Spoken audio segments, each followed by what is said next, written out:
नमस्कार। आकाशवाणी से प्रस्तुत है समाचार संध्या।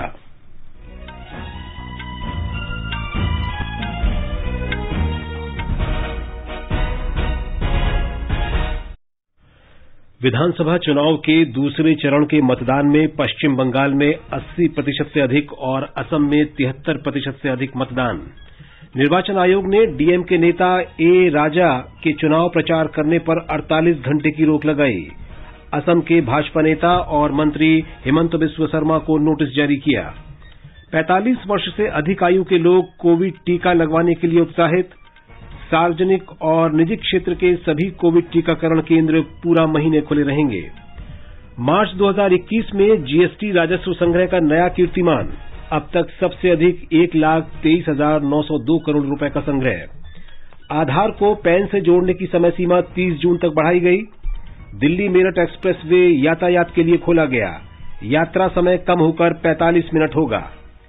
वर्ष 2019 का दादा साहेब फाल्के पुरस्कार सुपरस्टार रजनीकांत को देने की घोषणा। डीआरडीओ प्रयोगशाला ने कम वजन की बुलेट प्रूफ जैकेट बनाई।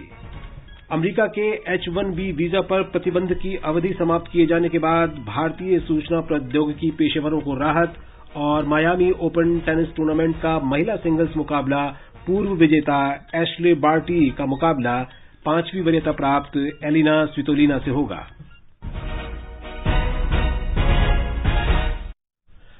समाचार संध्या में दिव्या तोमर के साथ मैं विशाल शर्मा। कोविड मरीजों की संख्या फिर से बढ़ रही है। श्रोताओं से अपील है कि कोई भी कोताही न बरतें। सुरक्षा के सभी उपायों का पालन करें और 45 वर्ष से अधिक आयु के सभी लोग निसंकोच टीका लगवाएं। सुरक्षित रहें और 3 आसान उपायों का पालन करें। मास्क पहनें, 2 गज दूरी है जरूरी, सुरक्षित दूरी बनाए रखें, हाथ और मुंह साफ रखें। और अब समाचार विस्तार से। विधानसभा चुनाव के दूसरे चरण के मतदान में आज पश्चिम बंगाल की 30 और असम की 39 सीटों के लिए वोट डाले गए। पश्चिम बंगाल में 80% से अधिक मतदान दर्ज हुआ। असम में 5 बजे तक 73% से अधिक मतदान की खबर है। निर्वाचन आयोग ने कहा है कि दोनों राज्यों में शांतिपूर्ण मतदान संपन्न हुआ। कोविड से सुरक्षा, स्वतंत्र तथा निष्पक्ष चुनाव संपन्न कराने के लिए व्यापक इंतजाम किए गए। आयोग ने सभी हितधारकों, विशेष रूप से मतदाताओं को चुनाव प्रक्रिया में उनके उत्साह और निडर भागीदारी के लिए आभार व्यक्त किया। निर्वाचन आयोग ने तमिलनाडु में आदर्श चुनाव आचार संहिता के उल्लंघन के लिए डीएमके पार्टी के वरिष्ठ नेता ए राजा को 48 घंटे के लिए चुनाव प्रचार करने से रोक दिया है। तमिलनाडु के मुख्यमंत्री ई पलानीस्वामी और उनकी मां के खिलाफ अपमानजनक टिप्पणियों के लिए फटकार लगाते हुए आयोग ने कहा है कि डीएमके नेता ने जो भाषण दिया था वो न सिर्फ अपमानजनक था बल्कि अश्लील और महिलाओं के सम्मान को कम करने वाला था। एक अन्य घटनाक्रम में मद्रास उच्च न्यायालय ने कहा है कि वो श्री ए राजा को चुनाव प्रचार करने से रोकने के निर्वाचन आयोग के आदेश पर रोक नहीं लगा सकता। मुख्य न्यायाधीश न्यायमूर्ति की संजीव बनर्जी की अध्यक्षता वाली पीठ ने इस संबंध में उनसे याचिका दायर करने को कहा है, जिस पर बाद में सुनवाई होगी। उधर असम के वरिष्ठ भाजपा नेता और राज्य सरकार में मंत्री हिमंता बिस्व शर्मा को बोडोलैंड पीपल्स फ्रंट के नेता को धमकी देने के लिए निर्वाचन आयोग ने नोटिस जारी किया है। आयोग ने उनसे इस मामले में कल तक जवाब देने को कहा है। कांग्रेस ने इस मामले में निर्वाचन आयोग से शिकायत की थी। विधानसभा चुनाव वाले 3 राज्यों और 1 केंद्रशासित प्रदेश में चुनाव प्रचार तेज हो गया है। भारतीय जनता पार्टी के वरिष्ठ नेता प्रधानमंत्री नरेंद्र मोदी ने आरोप लगाया है कि ममता बनर्जी के नेतृत्व वाली तृणमूल कांग्रेस के पास पश्चिम बंगाल के विकास के लिए कोई सोच नहीं है। आज हावड़ा ग्रामीण के उलुबेरिया में तीसरे चरण के चुनाव के सिलसिले में एक रैली को संबोधित करते हुए श्री मोदी ने कहा कि तृणमूल कांग्रेस के नेतृत्व वाली सरकार की नीतियों से स्पष्ट हो जाता है कि उसने राज्य के विकास के रास्ते में रोड़े अटका दिए हैं। श्री मोदी ने कहा कि पश्चिम बंगाल में पीएम किसान सम्मान निधि योजना, आयुष्मान भारत योजना और रियल एस्टेट विनियमन अधिनियम रेरा पर अमल न होने से जनता कई लाभों से वंचित रह गई है। श्री मोदी ने दावा किया कि अगर भाजपा सत्ता में आई तो वो राज्य के विकास की 25 वर्ष की परिकल्पना पर अमल करेगी। उन्होंने कहा कि तृणमूल कांग्रेस के शासन में टोलाबाजी के रूप में जबरन वसूली और रिश्वतखोरी के रूप में भ्रष्टाचार का बोलबाला रहा है। श्री मोदी ने आरोप लगाया कि तृणमूल के शासन में व्यापार और उद्योग चौपट हो गए हैं क्योंकि सरकार सिंडिकेट प्रणाली को संरक्षण देने में लगी है। प्रधानमंत्री मोदी ने आरोप लगाया कि पश्चिम बंगाल की मुख्यमंत्री ने संकीर्णता वाली नीति अपनाई हुई है। उन्होंने कहा कि ममता बनर्जी को घुसपैठिए बहुत पसंद हैं और मुझे भी वो बाहरी व्यक्ति मानती हैं। भाजपा के वरिष्ठ नेता ने दावा किया कि विधानसभा चुनाव के 2 चरणों में भाजपा को भारी जनसमर्थन से दीदी बेचैन हो गई हैं। श्री मोदी ने दावा किया कि इस बार पश्चिम बंगाल के लोगों ने अपने और अपने बच्चों के भविष्य तथा पहचान को बनाए रखने के लिए तृणमूल सरकार को उखाड़ फेंकने का मन बना लिया है। इससे पहले आज जयनगर में अपनी पहली रैली में श्री मोदी ने आरोप लगाया कि मुख्यमंत्री ममता बनर्जी तुष्टीकरण के लिए वोट बैंक की राजनीति में लगी हैं। उन्होंने कहा कि तृणमूल नेतृत्व को मां काली की पूजा, भगवे रंग, तिलक लगाने और फोटो को लेकर आपत्तियां हैं। उन्होंने आरोप लगाया कि ममता बनर्जी बिहार और उत्तर प्रदेश के लोगों के लिए कथित रूप से अभद्र भाषा का इस्तेमाल करती हैं।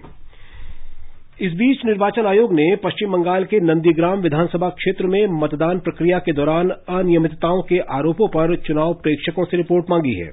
आयोग ने विशेष सामान्य प्रेक्षक अजय नायक और विशेष पुलिस प्रेक्षक विवेक दुबे से कल शाम तक अपनी रिपोर्ट देने को कहा है। इससे पहले पश्चिम बंगाल के मुख्यमंत्री ममता बनर्जी ने आरोप लगाया था कि नंदीग्राम में चुनाव धांधलियां हुई हैं और तृणमूल कांग्रेस समर्थकों को वोट डालने से भी रोका गया है। भाजपा के वरिष्ठ नेता और केंद्रीय मंत्री अमित शाह केंद्र शासित प्रदेश पुदुचेरी विधानसभा चुनाव में भाजपा उम्मीदवारों के समर्थन में प्रचार करने के लिए आज पुदुचेरी पहुंचे। केंद्र शासित प्रदेश में एक ही चरण में 6 अप्रैल को वोट डाले जाएंगे। लॉसपेट में सुभाष चंद्र बोस की प्रतिमा पर माल्यार्पण करने के लिए श्री अमित शाह ने लॉसपेट, कालापेट और कामराज नगर विधानसभा क्षेत्रों में पार्टी उम्मीदवारों के लिए रोड शो किया। तमिलनाडु विधानसभा चुनाव प्रचार के लिए अभियान जोरों पर है। स्टार प्रचारक अपने गठबंधन सहयोगियों के समर्थन में वोट मांगने में जुटे हैं। हमारी संवाददाता ने खबर दी है कि राज्य में विभिन्न आयु वर्ग के मतदाताओं में उत्साह है। भाजपा के वरिष्ठ नेता और केंद्रीय मंत्री अमित शाह ने कहा कि प्रधानमंत्री नरेंद्र मोदी लोगों के कल्याण की बात करते हैं, जबकि विपक्ष महिलाओं का अपमान कर रहा है। उन्होंने आरोप लगाया कि विपक्ष दल केवल अपने ही परिजनों को बढ़ावा देने में रुचि रखते हैं, उन्हें राज्य के कल्याण में कोई दिलचस्पी नहीं है। भाजपा के वरिष्ठ नेता और उत्तर प्रदेश के मुख्यमंत्री योगी आदित्यनाथ ने आज गठबंधन दलों के उम्मीदवारों के लिए प्रचार करने से पहले रामेश्वरम का दौरा किया। डीएमके नेता एमके स्टालिन ने योजनाएं लागू नहीं करने के लिए केंद्र और राज्य सरकार को दोषी ठहराया। मार्क्सवादी कम्युनिस्ट पार्टी नेता बालकृष्णन ने कहा कि राज्य में कानून व्यवस्था की स्थिति खराब है। ये समाचार हमारी वेबसाइट newsonair.com/hindi और हमारे mobile app news on AIR पर भी उपलब्ध हैं। चलो मिलकर एक शुरुआत करें, चलो एक फैसला आज करें, मास्क नहीं तो टोकेंगे, कोरोना को रोकेंगे, चलो एक इरादा करते हैं, चलो कुछ वादा करते हैं, मास्क नहीं तो टोकेंगे, कोरोना को रोकेंगे। समाचार संध्या में आपका फिर स्वागत है। 45 वर्ष से अधिक आयु के लोगों को कोविड टीका लगाने का कार्यक्रम आज से शुरू हो गया। इस श्रेणी में 1 जनवरी 1977 से पहले पैदा हुए व्यक्ति शामिल हैं। हमारे संवाददाता ने बताया है कि प्रक्रिया को सरल बनाने के लिए गंभीर बीमारी की शर्त को हटा दिया गया है। 45 साल या उससे अधिक उम्र के सभी लोग टीकाकरण की बुकिंग के लिए कोविन पोर्टल के जरिए ऑनलाइन पंजीकरण करा सकते हैं। इसके अलावा टीकाकरण केंद्रों पर भी पंजीकरण की सुविधा उपलब्ध है। इसके लिए 3 बजे के बाद लोगों को अपने पहचान पत्र के साथ नजदीकी टीकाकरण केंद्र पर जाना होगा। यदि किसी ने कोविन के जरिए टीकाकरण के लिए ऑनलाइन बुकिंग की है तो उसे किसी भी निजी या सार्वजनिक अस्पताल में अलग से बुकिंग कराने की जरूरत नहीं है। यदि कोई अस्पताल टीकाकरण के इन दिशा निर्देशों का पालन नहीं करता है तो टोल फ्री नंबर 1075 पर शिकायत दर्ज कराई जा सकती है। राष्ट्रीय राजधानी में टीकाकरण केंद्रों में आज टीका लेने के लिए लोगों में काफी उत्साह देखा जा रहा है। 45 वर्ष से अधिक आयु वर्ग के लोग टीकाकरण करवा रहे हैं। भूपेंद्र के साथ अनुपम मिश्र, आकाशवाणी समाचार, दिल्ली। देश में कोविड टीकाकरण के विस्तार की दिशा में एक महत्वपूर्ण कदम उठाते हुए केंद्र ने सार्वजनिक और निजी दोनों क्षेत्रों के कोविड टीकाकरण केंद्रों को इस महीने सप्ताह के सभी दिन खुला रखने का फैसला किया है। केंद्र ने सभी राज्यों और केंद्र शासित प्रदेशों को पत्र लिखकर उनसे कहा है कि वे इन केंद्रों को पूरे महीने सप्ताह के 7 दिन खुला रखें। ये केंद्र राजपत्रित अवकाश पर भी खुले रहेंगे। राज्यों और केंद्र शासित प्रदेशों के साथ विस्तृत बातचीत के बाद ये कदम उठाया गया है ताकि अधिक से अधिक लोग टीकाकरण की सुविधा का लाभ उठा सकें। देश में टीकाकरण के कार्य की नियमित रूप से निगरानी और समीक्षा की जा रही है और स्थिति को ध्यान में रखते हुए इसमें सुधार के लिए आवश्यक कदम उठाए जा रहे हैं। देश में अब तक 6,51,17,000 कोविड के टीके लगाए गए। स्वास्थ्य मंत्रालय ने कहा है कि पिछले 24 घंटे के दौरान 20,63,000 से अधिक टीके लगाए गए। इस दौरान देश भर में 72,330 नए कोविड मामलों की पुष्टि हुई। इसके साथ ही संक्रमितों की संख्या बढ़कर 1,22,00,000 से ज्यादा हो गई है। कल संक्रमण से 459 लोगों की मौत हुई। इसके साथ ही मरने वालों की कुल संख्या 1,62,927 हो गई है। इस बीच पिछले 24 घंटों के दौरान 40,000 से अधिक रोगी ठीक हुए। इसके साथ ही देश में कोरोना से स्वस्थ होने की दर 93.89% हो गई है। मंत्रालय ने कहा है कि अब तक 1,14,00,000 से अधिक रोगी ठीक हो चुके हैं। इस समय देश में 5,84,000 से अधिक सक्रिय मामले हैं, जो कुल संक्रमितों का 4.78% है। भारतीय आयुर्विज्ञान अनुसंधान परिषद ने कहा है कि पिछले 24 घंटे के दौरान देश में 11,25,000 से अधिक कोविड नमूनों की जांच की गई। आगे बढ़ने से पहले मुख्य समाचारों पर एक नजर। विधानसभा चुनाव के दूसरे चरण के मतदान में पश्चिम बंगाल में 80% से अधिक और असम में 73% से अधिक मतदान। निर्वाचन आयोग ने डीएमके नेता ए राजा के चुनाव प्रचार करने पर 48 घंटे की रोक लगाई। असम के भाजपा नेता और मंत्री हिमंता बिस्व शर्मा को नोटिस जारी किया गया। 45 वर्ष से अधिक आयु के लोग कोविड टीका लगवाने के लिए उत्साहित। सार्वजनिक और निजी क्षेत्र के सभी कोविड टीकाकरण केंद्र पूरे महीने खुले रहेंगे। मार्च 2021 में जीएसटी राजस्व संग्रह का नया कीर्तिमान, अब तक का सबसे अधिक 1,23,902 करोड़ रुपए का संग्रह। आधार को पैन से जोड़ने की समय सीमा 30 जून तक बढ़ाई गई। दिल्ली मेरठ एक्सप्रेस वे यातायात के लिए खोला गया। यात्रा समय कम होकर 45 मिनट होगा। वर्ष 2019 का दादा साहब फाल्के पुरस्कार सुपरस्टार रजनीकांत को देने की घोषणा। डीआरडीओ प्रयोगशाला ने कम वजन की बुलेट प्रूफ जैकेट बनाई। अमेरिका के H-1B वीजा पर प्रतिबंध की अवधि समाप्त किए जाने के बाद भारतीय सूचना प्रौद्योगिकी पेशेवरों को राहत। और मियामी ओपन टेनिस टूर्नामेंट का महिला सिंगल्स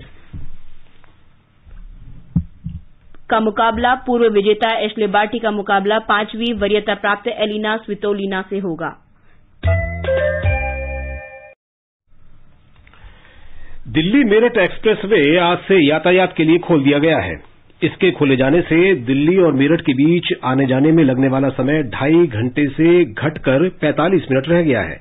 एक ट्वीट संदेश में सड़क परिवहन और राजमार्ग मंत्री नितिन गडकरी ने कहा है कि एक्सप्रेस वे का कार्य पूरा करके सरकार ने दिल्ली और मेरठ के बीच सफर के समय को कम करने का अपना वादा पूरा कर दिया है।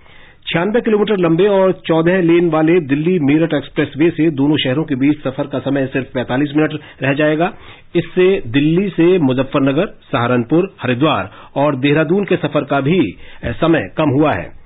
एक्सप्रेस वे के निर्माण पर 8,000 करोड़ रुपए की लागत आई है और इससे यातायात में भीड़भाड़ और प्रदूषण की समस्या के समाधान में भी मदद मिलेगी। कोविड महामारी से उत्पन्न कठिनाइयों के मद्देनजर सरकार ने इस वर्ष आधार को पैन से जोड़ने की अंतिम तारीख 30 जून तक बढ़ा दी है। आधार को पैन से जोड़ने के लाभों के बारे में हमारे संवाददाता ने बताया है कि आधार को पैन से जोड़ने के कई फायदे हैं। आधार को पैन कार्ड से जोड़े जाने के बाद लोग अपने आधार नंबर के माध्यम से अपनी रिटर्न फाइलिंग को प्रमाणित कर सकते हैं। इससे लोगों को आयकर रिटर्न भरने के बाद रिफंड भी जल्दी प्राप्त होगा। केंद्र सरकार के इस कदम से एक से ज्यादा पैन कार्ड रखने वालों पर भी नकेल कसी जा सकेगी। इससे सरकार सभी लेन देन पर नजर रख पाएगी और कर चोरी पर भी रोक लग सकेगी। वहीं काले धन पर लगाम लगाने में भी मदद मिलेगी। आधार और पैन कार्ड को जोड़े जाने से कोई भी व्यक्ति इलेक्ट्रॉनिक माध्यम से अपना बैंक खाता खोल पाएगा। अनुपम मिश्र के साथ दीपेंद्र कुमार, आकाशवाणी समाचार, दिल्ली। देश में यूपीआई के जरिए डिजिटल लेन देन में पिछले महीने नया कीर्तिमान बना। और 5,04,000 करोड़ रुपए का लेन देन किया गया। यूनिफाइड पेमेंट इंटरफेस यानी यूपीआई के माध्यम से किए जाने वाले लेन देन में इस दौरान भारी बढ़ोतरी हुई। इसकी वजह इनिशियल पब्लिक ऑफरिंग यानी आईपीओ के जरिए किया गया निवेश भी शामिल था। यूपीआई के माध्यम से आईपीओ में किया गया निवेश अप्रैल 2016 के मुकाबले इस साल फरवरी के महीने में 4,25,000 करोड़ रुपए बढ़ा है। हालांकि यूपीआई प्लेटफॉर्म की शुरुआत से इसके जरिए होने वाले निवेश में लगातार बढ़ोतरी हुई है, लेकिन कोविड-19 महामारी के प्रकोप के बाद देश में यूपीआई के जरिए डिजिटल लेन-देन को भारी बढ़ावा मिला है। 2020-21 के पूरे वित्तीय वर्ष के दौरान यूपीआई लेन-देन की कुल लागत 34,19,000 करोड़ रुपए हो गई है। भारतीय रिजर्व बैंक ने ऑनलाइन लेनदेन को निपटाने की नई प्रणाली को अपनाने के लिए बैंकों तथा अन्य वित्तीय संस्थाओं को दी गई समय सीमा 6 महीने के लिए बढ़ा दी है। वित्तीय संस्थाएं अब 30 सितंबर तक नई व्यवस्था पर अमल कर सकती हैं। इसके अंतर्गत डिजिटल भुगतानों को सुरक्षित बनाने के लिए स्वतः भुगतान से होने वाले लेनदेन को प्रमाणित करने की नई व्यवस्था बनाई गई है। सरकार ने लघु बचत योजनाओं की ब्याज दरों में किए गए बदलाव को वापस ले लिया है। वित्त मंत्री ने कहा है कि लघु बचत योजनाओं पर ब्याज दर मार्च 2021 के अनुसार यथावत जारी रहेंगी। वित्त मंत्री निर्मला सीतारमण ने कहा कि भारत सरकार 2020-21 की अंतिम तिमाही में प्रचलित लघु बचत ब्याज दरें जारी रखेगी। देश भर में रसोई गैस सिलेंडरों के दाम में कमी आई है। दिल्ली में रसोई गैस सिलेंडर 10 रुपए सस्ता हो गया है और इसकी कीमत अब 809 रुपए हो गई है। नए दाम आज से लागू हो गए हैं। वित्त मंत्रालय ने पूंजीगत खर्चे के लिए राज्यों को विशेष सहायता योजना के तहत 11,830 करोड़ रुपए जारी किए हैं। ये योजना पिछले वर्ष 12 अक्टूबर को आत्मनिर्भर भारत पैकेज के तहत घोषित की गई थी। इसका उद्देश्य राज्यों के पूंजीगत खर्च में वृद्धि करना है, जिन्हें कोविड महामारी की वजह से कर राजस्व में गिरावट के कारण कठिन वित्तीय स्थिति का सामना करना पड़ रहा है। पूंजीगत खर्च बढ़ने से अर्थव्यवस्था की भावी उत्पादक क्षमता में वृद्धि होती है और आर्थिक विकास की दर भी बढ़ जाती है। वित्त मंत्रालय ने कहा है कि इस विशेष सहायता योजना का राज्य सरकारों ने भरपूर स्वागत किया है। व्यय विभाग ने इस योजना के तहत 27 राज्यों के 11,912 करोड़ रुपए के पूंजीगत खर्च प्रस्तावों को स्वीकृति प्रदान की है। पूंजी खर्च परियोजनाएं अर्थव्यवस्था के विभिन्न क्षेत्रों जैसे स्वास्थ्य, ग्रामीण विकास, जलापूर्ति, सिंचाई, बिजली, परिवहन, शिक्षा और शहरी विकास से संबंधित है। पिछले महीने यानी मार्च में जीएसटी राजस्व के रूप में 1,23,902 करोड़ रुपए का संग्रह कर नया कीर्तिमान बना है। वित्त मंत्रालय ने बताया है कि ये पिछले वर्ष के इसी महीने में प्राप्त जीएसटी के मुकाबले 27% अधिक है। केंद्र ने कहा है कि पिछले 6 महीने में जीएसटी राजस्व की वसूली 1 लाख करोड़ रुपए से अधिक के स्तर पर बनी हुई है। इससे ये स्पष्ट संकेत मिलता है कि कोविड महामारी के बाद देश आर्थिक स्थिति में सुधार की ओर अग्रसर है। मंत्रालय का यह भी कहना है कि जीएसटी, आयकर और आईटी प्रणाली समेत विभिन्न स्रोतों के गहन डेटा विश्लेषण से जाली बिलों पर नजर रखने और प्रभावी कर प्रशासन से पिछले कुछ महीनों में कर राजस्व में लगातार बढ़ोतरी हो रही है। आर्थिक विश्लेषक नवीन गुप्ता ने आकाशवाणी से बातचीत में कहा कि ये उपलब्धि सरकार के विभिन्न प्रयासों का परिणाम है।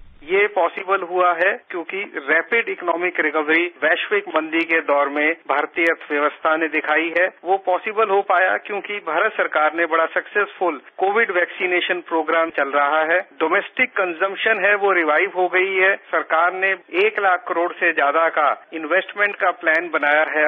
आत्मनिर्भर भारत प्रोग्राम के अंतर्गत जो वेरियस प्रपोजल्स दिए उससे काफी जॉब्स क्रिएट हो रहे हैं और नई इंडस्ट्रियां लगाने की तरफ Indian as well as international investor आगे आ रहे हैं। केंद्रीय प्रत्यक्ष कर बोर्ड सीबीडीटी ने पिछले वित्त वर्ष में करदाताओं को 2,62,000 करोड़ रुपए से अधिक की राशि रिफंड के रूप में लौटाई है। सीबीडीटी ने बताया है कि ये राशि 2 करोड़ 38 लाख से अधिक करदाताओं को लौटाई गई। वर्ष 2019-20 के मुकाबले पिछले साल की रिफंड राशि 42% अधिक है। सीबीडीटी ने कहा है कि कोविड-19 महामारी ने कई चुनौतियां पैदा की थीं और सरकार ने लोगों की आर्थिक परेशानियों को दूर करने के लिए अनेक कदम उठाए। केंद्रीय प्रत्यक्ष कर बोर्ड ने यह भी कहा है कि सरकार ने करदाताओं को तत्काल राहत देने के लिए आयकर रिफंड के लंबित मामलों को तेजी से निपटाया है। वित्त मंत्रालय ने वित्त वर्ष 2020-21 में राज्यों को अतिरिक्त अंतरण के रूप में 45,000 करोड़ रुपए जारी किए हैं। ये वर्ष 2020-21 के संशोधित अनुमान से 8.2% ज्यादा है। वर्ष 2020-21 के संशोधित अनुमान के अनुसार 5,49,959 करोड़ रुपए कर और कर्तव्यों के साझा पूल का 41% राज्यों को जारी किए जाने का अनुमान था, लेकिन वित्त मंत्रालय ने 5,94,966 करोड़ रुपए की राशि का भुगतान किया है। ये वर्ष 2020-21 में एकत्र किए जाने वाले साझा कर पूल के प्रारंभिक अनुमानों के आधार पर किया गया है।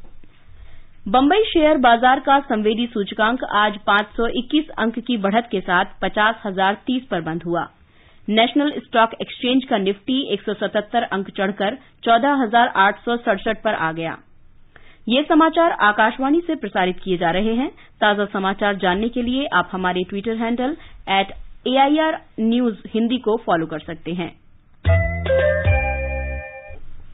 ये आकाशवाणी है।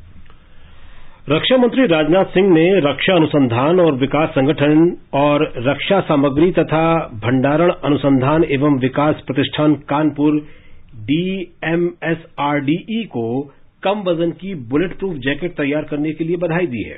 श्री सिंह ने एक ट्वीट में कहा कि देश को आत्मनिर्भर भारत के सपने को साकार करने के लिए इस तरह के नए उत्पाद बनाने की जरूरत है। संगठन ने भारतीय सेना की कई जरूरतों को पूरा करने के लिए 9 किलोग्राम वजन की हल्की बुलेट प्रूफ जैकेट तैयार की है।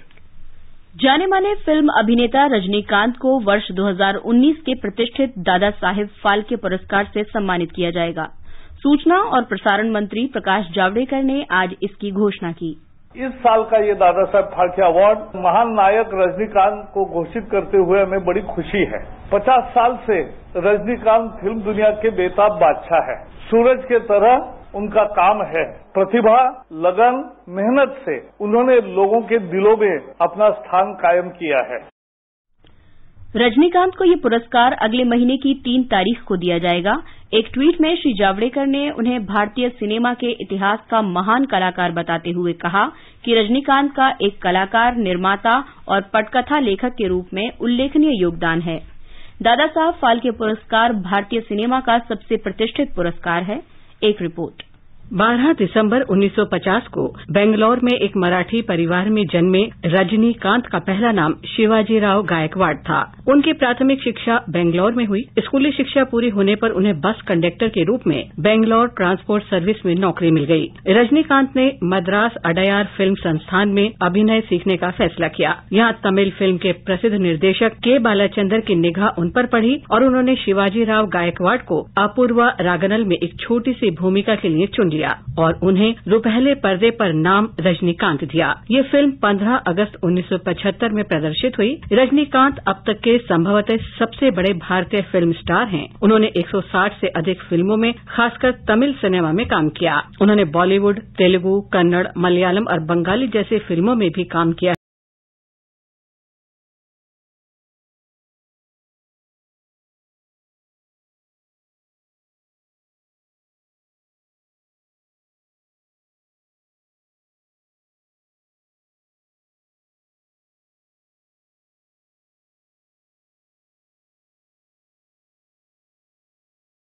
उन्हें भारत सरकार द्वारा 2000 में पद्म भूषण और 2016 में पद्म विभूषण से भी अलंकृत किया जा चुका है। समाचार कक्ष से लवली निगम।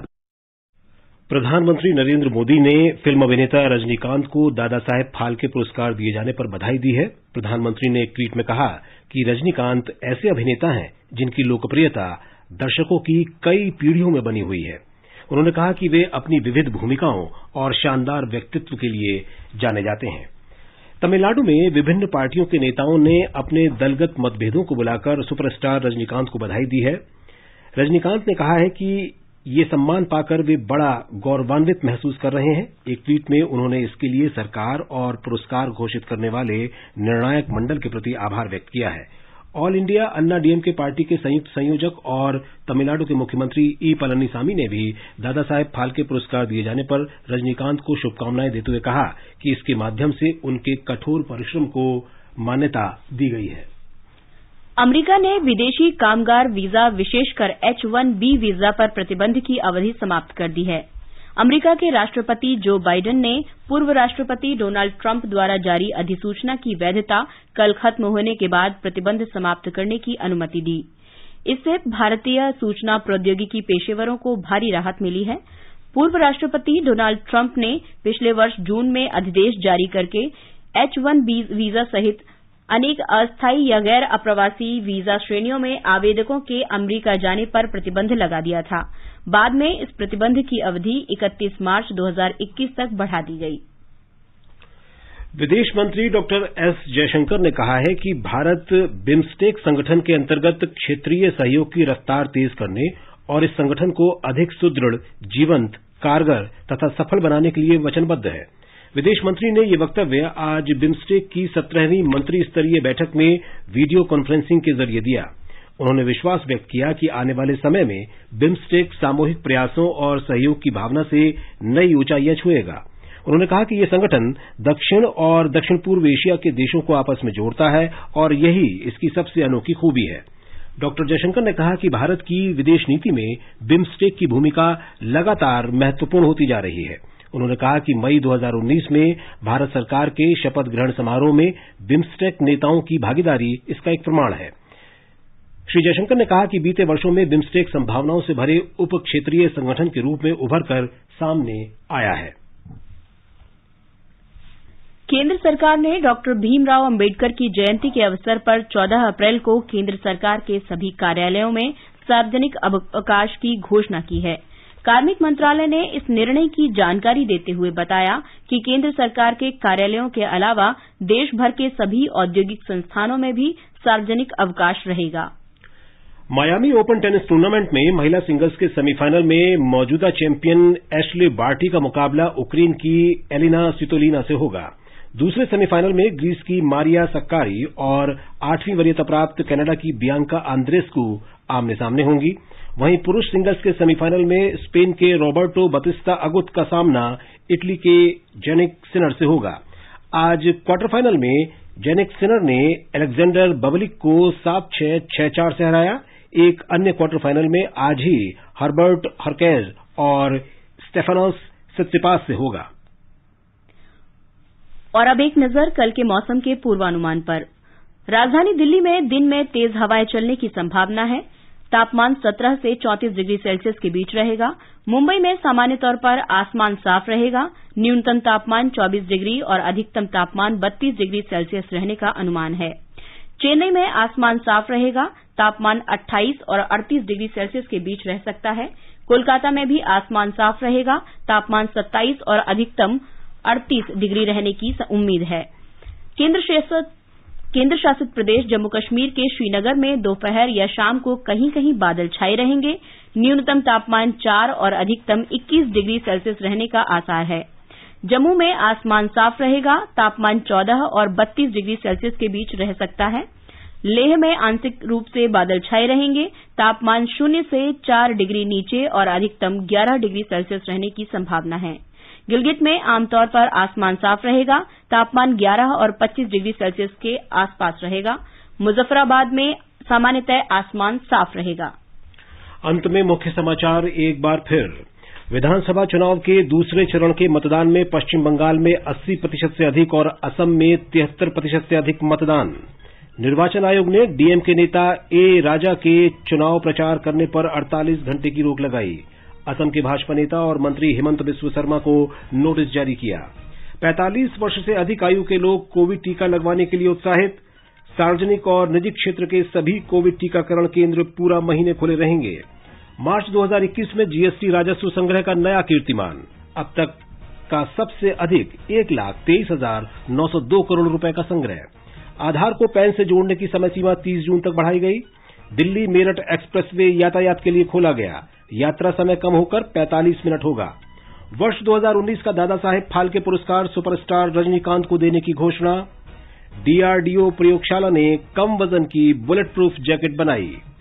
अमेरिका के H-1B वीजा पर प्रतिबंध की अवधि समाप्त किए जाने के बाद भारतीय सूचना प्रौद्योगिकी पेशेवरों को राहत। और मायामी ओपन टेनिस टूर्नामेंट का महिला सिंगल्स मुकाबला पूर्व विजेता एश्ले बार्टी का मुकाबला 5वीं वरीयता प्राप्त एलिना सितोलिना से होगा। इसके साथ ही समाचार संध्या का ये अंक समाप्त हुआ। नमस्कार।